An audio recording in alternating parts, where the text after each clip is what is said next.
Good afternoon, guys, at Rooster Up. Look at this wonderful load I'm hauling right here.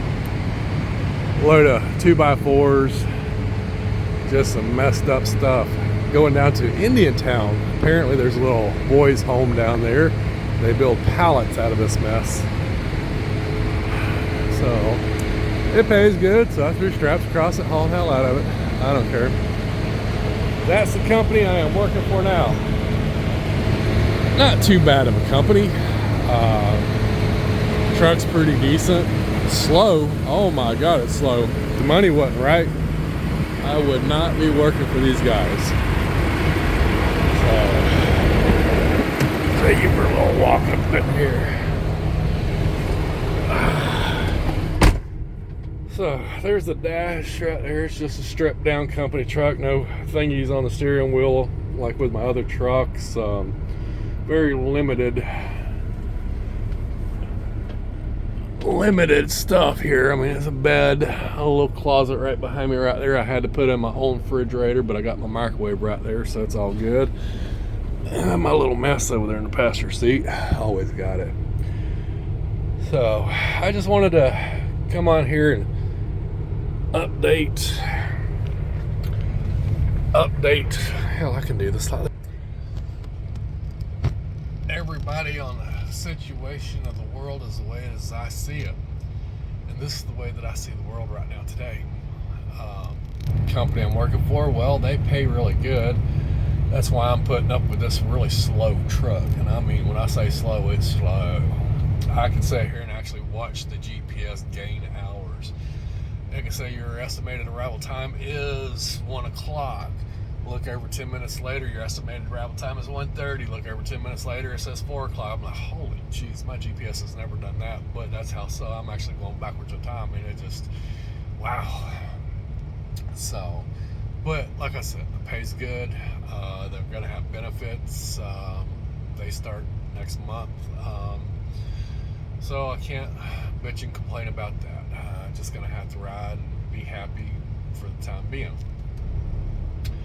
Now, issue number 2, and this is quite a funny issue.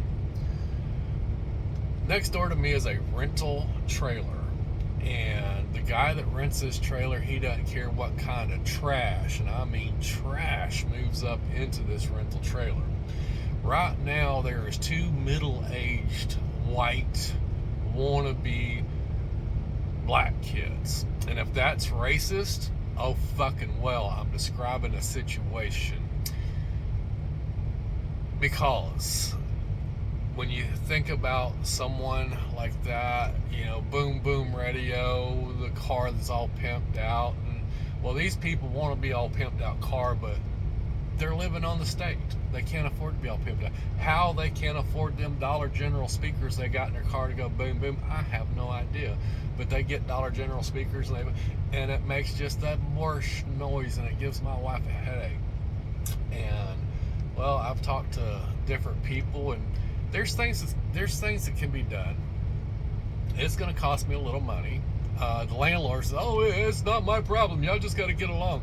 Well, dude, it is your problem. That's your land. You own that land. You rent to people, and it is seriously your problem when you rent to people, because you've got to, you know, keep your people in line accordance to what's around them. And if they're causing people physical pain to the point to where they're going to the hospital, you know, that's gonna end up in a lawsuit, because somebody's got to pay these hospital bills. And you know, everybody says, "Well, it's not me, not me." Well, I tell you what, I'm gonna hire a lawyer. This next week, I'm going to start talking to attorneys, and I'm just going to see what the attorneys say, and then we're going to go from there and see who has to pay the medical bills, whether it's this fat orca well and Mr. Crypt Keeper, or if it's going to be the landlord dude. And when I say Mr. Crypt Keeper, he looks like the skeleton off the crypt. He is bone thin and awful. And when I say well, I tell you what, she would dress out at 250 pounds. Now, for those of you that do not know what dress out means, that means after you cut their guts and all their innards out, and all you got is just the meat, you know, all the fat's cut away, it's still 250 pounds. Yeah, that fucking big. And then thinks that they're something. Oh, they think that they're just God sent to the world.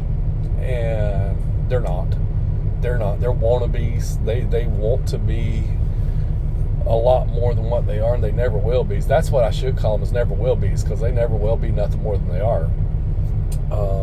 All they have the desire to do is sit around, smoke pot, and complain about ailments that they really don't have, and live off the state. Both of them's on disability. I don't know how they got on disability, because there ain't a fucking thing wrong with them. Because if you can stand out there in the heat and build boxes and what have you, and put in the car and speakers, and you got time to do all this shit, you got time to get a fucking job. You got time to go work 9 to 5 somewhere. Yeah, you can do things.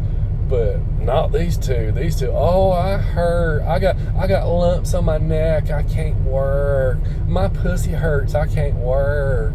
Oh, this hurts. I can't work. Well, you know what, motherfuckers? I hurt every day, but I still get up out of this bed back here, get my ass dressed, get behind the steering wheel, and work. Untarp these loads, tarp these loads, pull my chains, chain it down, do whatever I have to do to make things work. Excuse me there. But, yeah, of course, I'm a decent human being that knows you should not live off the state for no reason. You should not live off the state.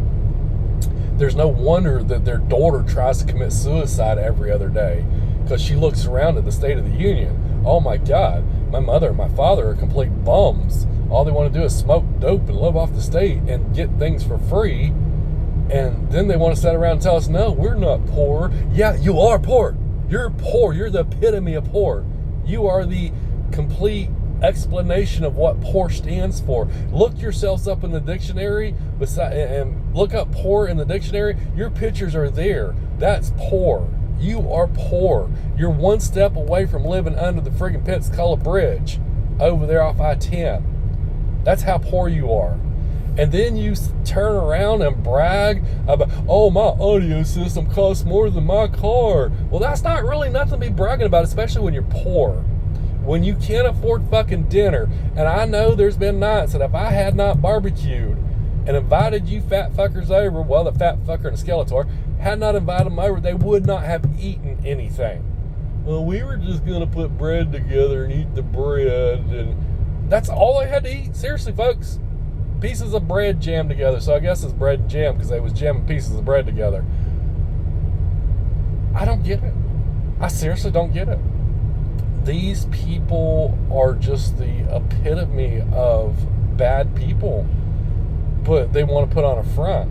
Now, here's the thing. They were sitting on my porch a few weeks ago, because I'd barbecued. I invited them over again. They were going to have them jam sandwiches. They were going to jam 2 pieces of bread together and eat it.